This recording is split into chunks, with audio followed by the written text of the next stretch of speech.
In this video, I'm going to try to make Damascus for the first time using my 5-ton electric forging press. I made a 5-ton electric forging press using Harbor Freight's 5-ton electric log splitter. And so now I want to try and see if I can make the Damascus. The steel that I'm using is 1095 and 15N20. Each of these pieces are 1.5 inches by 1/8 inch thick, and then I cut them into 4-inch sections.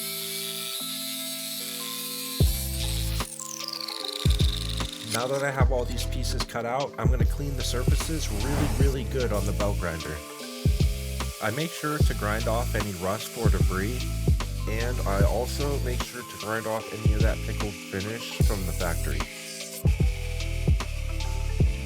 I started with 9 layers and I made sure to stack them every other, that way you can see the contrast. So I'm going to clamp this up in the vise. I make sure to clamp it up as tight as I can, trying to get no air between the layers, and then I put it up here just so it's a little more comfortable when I go to weld it.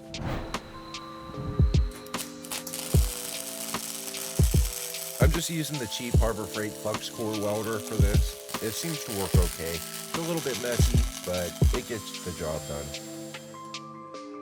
So now I'm going to weld a little bit of rebar onto the end of the billet. That way I have something to grab onto with the tongs. Alright, so now that the billet's all prepped, it's ready to go in the forge. So the first thing I'm going to do is preheat the forge. Once the forge heats up, I can start to dial in the gas-oxygen ratio. You can really tell if you burn in too much oxygen in the forge. If you have a lot of blue in your flames, that's what causes oxidation on the billet. So if I close these valves up some, that'll let less oxygen into the forge, therefore it'll be a more gas-rich environment, which is exactly what we're looking for to make the Damascus. And then I close up the back, and I make sure I can close the front as well. And you don't want the blue flame to disappear completely. There has to be a little bit in there, or else you start emitting carbon dioxide, and that can be pretty dangerous. To learn more about the gas ratio and the carbon dioxide, I would definitely do a lot of research if you're going to make Damascus. Tyrell Knife Works and Kyle Royer are 2 really great resources to learn how to make Damascus. Once I get the billet heated up real nice, I'll use borax for flux, and I'll cover all the edges with the borax to help keep the oxygen out from inside those layers. And then once the borax starts to melt on your billet, then you know that you're hot enough to start doing the forge welding. That borax really changed the atmosphere in the forge. I mean, look at these yellow flames sticking out. That's kind of crazy. So now I'm going to try to set the welds on the press. I let the billet heat up as close to 2000 degrees as possible. So I'm not going to edit this part of the video because I want you to see how fast the press works. So this is all in real time. I didn't speed up the footage at all for this part. It took me 2 heats to set the welds. I got halfway through and then I kind of got nervous that it wouldn't be enough. So I put some more flux on it, put it back in the forge, and then came back and set the back half of the weld.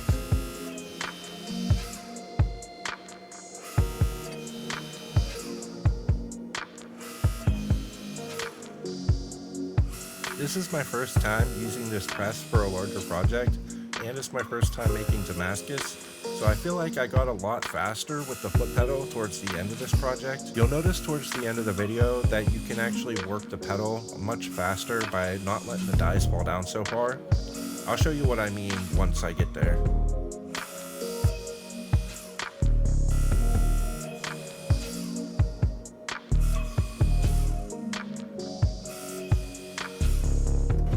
So now I'll take it over here to the anvil just to keep things straight.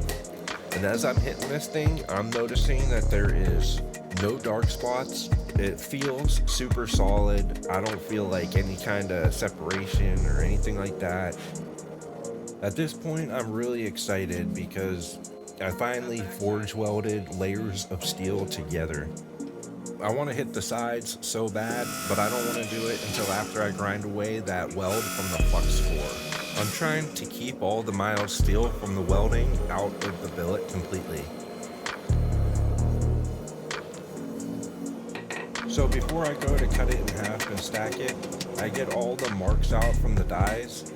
I want to try to get it as flat as possible, so I just used the hammer and try to get all those marks out, and it worked out pretty good.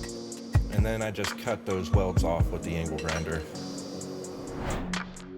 Alright, so now that I got 9 layers, I actually have 2 here because I lost all the footage on the first attempt. So I ended up having to redo everything, but that's okay.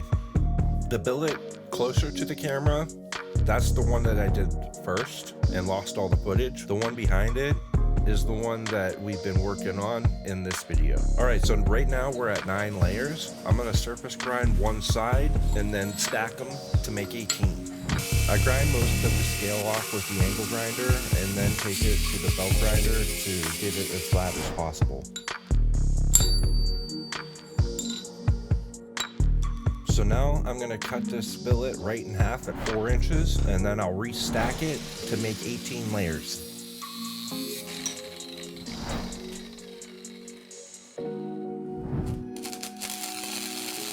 So this time when I weld these together, I'm just going to tack weld 3 welds on each side.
Once I get close to the length I need, I take it to the anvil and I make sure that the edges are nice and crisp and everything is nice and flat. And I'll use my big hammer to take out any of the marks from the press. That way there's no low spots or high spots.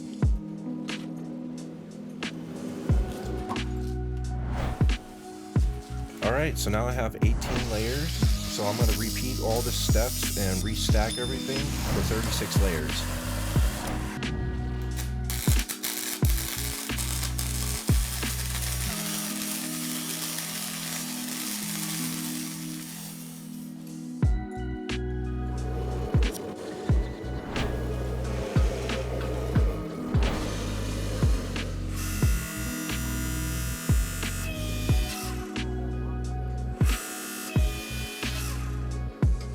So after this project, I'm definitely gonna bolt this press down and I'm gonna make some new dies for it too. I wanna make some flattening dies, that way I don't have to keep taking it to the anvil to remove all the marks. Alright, so now I'm at 36 layers on this billet. And so this doesn't really look like enough steel. So what I'm gonna do is take that other 9-layer billet that I did and I'm gonna get it caught up to this point. And I'm gonna make sure that I repeat all the steps so they look the same. So now this is the second billet and I got it caught up to that 36 layers and then I can combine the two to make one billet. So if I just put one billet on top of the other, then each side would be a little bit different. So I'm gonna cut both billets in half and then I'll stack them so both sides mirror each other. I'll fold the first billet in on itself and then I'll fold the second billet onto the outside. And then that will give me 144 layers. And then I'll mark them so I know the order that they go in and I won't lose track. I grind all the scale off of each surface where they're going to connect and weld together. Hey, you! Don't forget to subscribe! So this time I decided to weld all the way around all the seams, and then I grinded away the weld on the sides.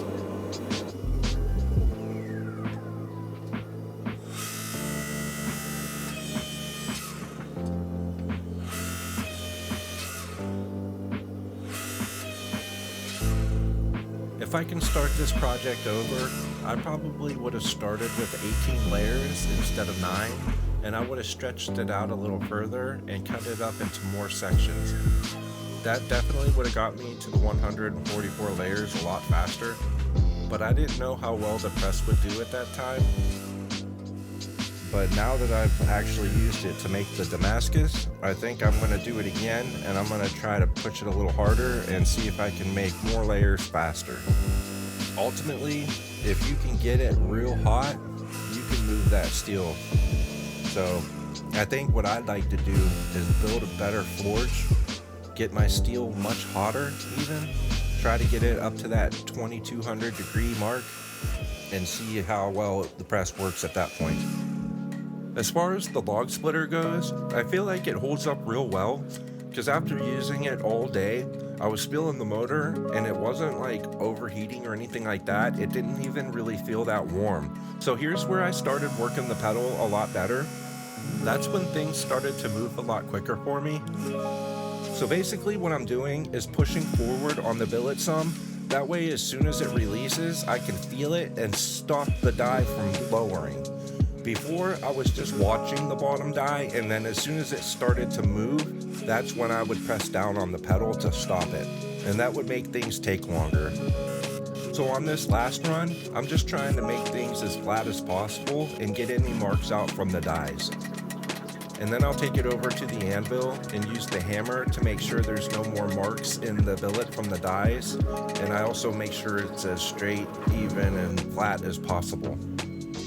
Alright, so I'm right at about 1/4 inch all the way down the billet. The whole thing seems to be really flat and really straight. I'm pretty happy with that, so I'm going to move on and put the diamond pattern on the billet. So I just mark with the Sharpie marker, put a little dot 6/8 of an inch away from each other all the way down the billet, and then I stagger both sides so they're not right on top of each other, and then I connect the dots at an angle. So I'm going to start with the cutoff wheel on the angle grinder, and I'll just scribe in a line where all the diamond pattern is. Once I'm done scribing in the lines with the cutoff wheel, I'll switch to a grinding disc. That way I'll have a much wider imprint into the billet. And then once I establish a more deeper channel with the grinding disc, I'll start to put the angle grinder at an angle and then go through the channel again, and then I do it in the opposite direction as well. That way I can kind of widen the channel without going too deep.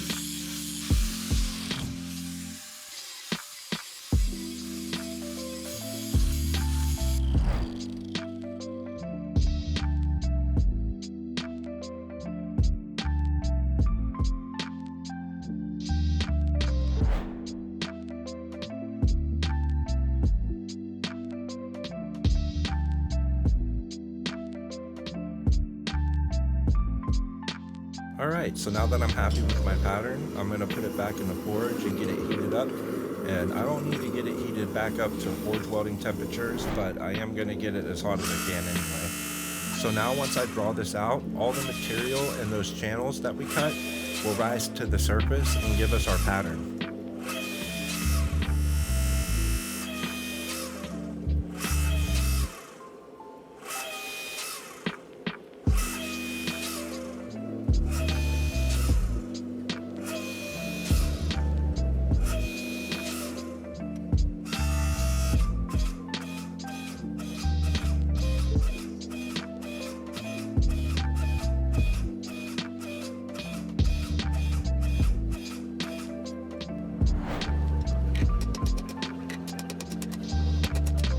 So now I'm just gonna straighten everything up one last time and remove all the marks from the dies and make sure all of the pattern is even and straight as possible. I get as much of the forge skill off as I can with the angle grinder, and then I take it to the belt grinder and sand the surface to 1000 grit. So now I want to etch the blade to see the pattern, so I'm going to use ferric chloride and distilled water. But first I need to build an etch tank, so I just made one with PVC pipe and then mounted it to the side of my workbench. And I'll do 4 parts of distilled water to 1 part ferric chloride.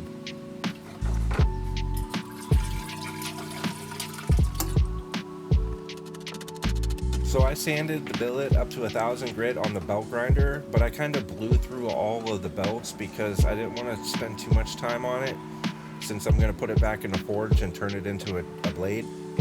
But I did want to see the pattern, so I did go through all the belts and get it up to 1000 grit in most parts. And now it's finally done.